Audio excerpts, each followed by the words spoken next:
nosotros hablamos un poco de matemática y más bien quisimos hacer la diferencia entre matemática y física, que aparentemente están muy cerca la una de la otra, pero yo le estaba mostrando que las direcciones han sido totalmente opuestas.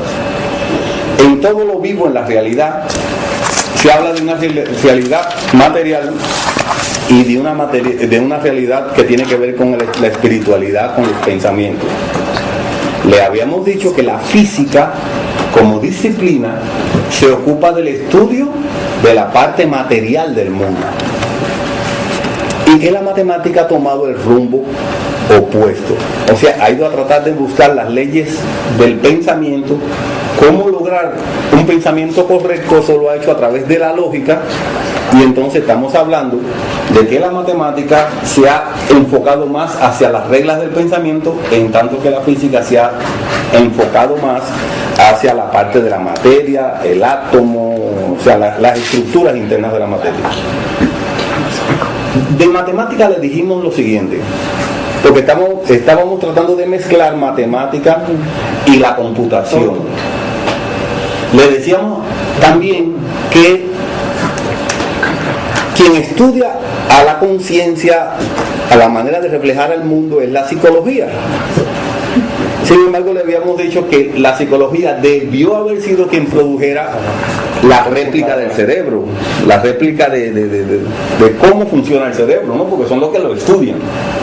Sin embargo, no se ha dado así en la práctica, sino como la matemática, como aparentemente por una vía indirecta, empezó a estudiar el pensamiento, pues se fue lo suficientemente profundo como para poder descifrar las estructuras, al menos básicas, del pensamiento, y entonces producir lo que se llama la inteligencia artificial, todo lo que tiene que ver con computadoras, con ciberespacio, todo aquello. O sea, era la esencia de lo que estábamos planteando. Dijimos algunas historias, ¿no? Por un lado comenzamos hablando de Norbert Wiener, que fue el que creó la cibernética. El primero que habló de la cibernética fue Norbert Wiener, pero lo hizo mucho antes de que existieran las computadoras.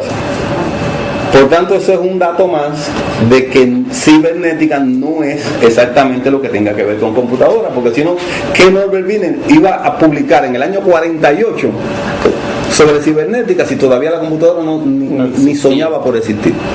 Quiere decir que enfatizamos en eso, que realmente esa relación computadora cibernética no es tan directa como nosotros teníamos con anterioridad. Por otro lado, Wiener lo primero que hizo fue desprenderse de algunas de las cosas que nosotros consideramos que solo puede hacer el hombre. Realmente, si mantenemos, digamos que el hombre es el único que puede pensar, que puede controlar, entonces ¿qué pasa? Nada más puede hacer lo que no sea el hombre. Y entonces el que empezó a desprenderse de esas ideas aferradas fue exactamente Norbert Wiener. Nosotros en nuestra obra hemos seguido el mismo camino, o sea, desprendernos de otra cosa, y ustedes lo verán más adelante cuando le hable de qué es la cibernética de la educación. Ahora,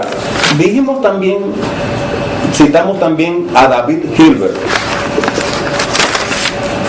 ya que estudió, Wiener estuvo muy cerca de Hilbert, y Hilbert se propuso algo relativamente profundo, o sea, demostrar que las matemáticas se pueden estructurar formalmente según lógica y que quede como algo independiente incluso de la realidad objetiva.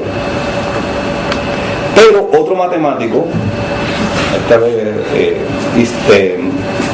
lógico, Gödel, también le dicen Gödel porque Gödel es una G, una O con dos punticos arriba. ¿Saben cómo se pronuncia eso? Gödel, no sé, bueno, yo digo Gödel porque tiene una O metida ahí, pero algunos dicen Gödel, no sé, sabrán de dónde la sacan. Y entonces, ¿qué pasa? Que Gödel fue otro matemático que dijo, no, demostró el teorema de incompletitud en las matemáticas, o sea que las matemáticas no pueden formalizarse totalmente, siempre van a estar incompletas, que fue lo que Hilbert se había propuesto, o sea que fue la solución. Pero después de todo eso, Le hablé de Bertalanffy con la teoría del sistema y vamos a hablar más adelante de eso, pero se quedó un hueco. Todavía no apareció. Yo no traté con ustedes el momento en que surgió la computación, en el momento en que surgió la computadora. ¿Saben ustedes quién fue el que inventó la computadora? Pascal fue uno de los primeros que trabajó en los fundamentos. Pero una computadora, y está bueno como que tienes esa información, está bien. La primera computadora fue construida por Alan Turing. Vamos a ponerle acá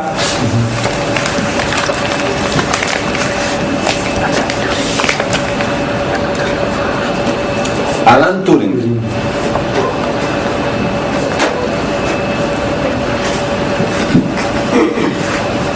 Vamos a leer, a leer, por favor, a alguien de ustedes que me ayude a leer algo de la historia de Turing.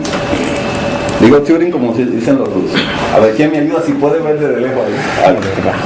Alan Turing nació en 1912 y muy pronto mostró una extraordinaria intuición científica. Al estallar la Segunda Guerra Mundial, Turing fue alejado del mundo académico y recluido por la Escuela de Códigos y Cifrados del gobierno británico. Las actividades que realizaba consistían en descifrar el código militar alemán Enigma. Para ello desarrolló el invento más secreto de dicha guerra, el Colossus, primer ordenador electromecánico del mundo. En 1931, el matemático checo Kurt Gödel descubrió que había teoremas matemáticos que eran verdaderos aun cuando no se pudiesen probar. Ante esto, Alan Turing se propuso a investigar aquellos que sí podían ser probados. Quería intentar demostrar la vieja idea de que las matemáticas no son un arte misterioso, sino una ciencia exacta regida por reglas lógicas. Para hacerlo, ideó una máquina imaginaria capaz de realizar de manera totalmente mecánica los procesos que normalmente llevaría a cabo un matemático. O sea, una calculadora, más o menos. Había una máquina para cada proceso. Así, había una máquina que sumaba, otra que multiplicaba, etc. Otras máquinas acabarían por recibir el nombre de máquinas de Turing. Básicamente lo que quería era hacer una lista de los problemas que una máquina sería capaz de resolver siguiendo reglas lógicas. Si esta lista abarcaba todos los problemas matemáticos, entonces su tesis quedaría demostrada y con ella la teoría de la computabilidad. Tras estudiar con detenimiento el funcionamiento de sus máquinas, concluyó que era posible diseñar un artilugio único capaz de cumplir las funciones de cualquier otra máquina de Turing. A esta se le llamó la máquina universal de Turing. En 1952, Turing fue acusado de homosexualidad y 2 años más tarde se suicidó. Esa es la vida de Turing. La primera persona que diseñó, hizo una computadora real. Pero fíjense que la hizo exactamente en este proceso de descifrar los códigos británicos.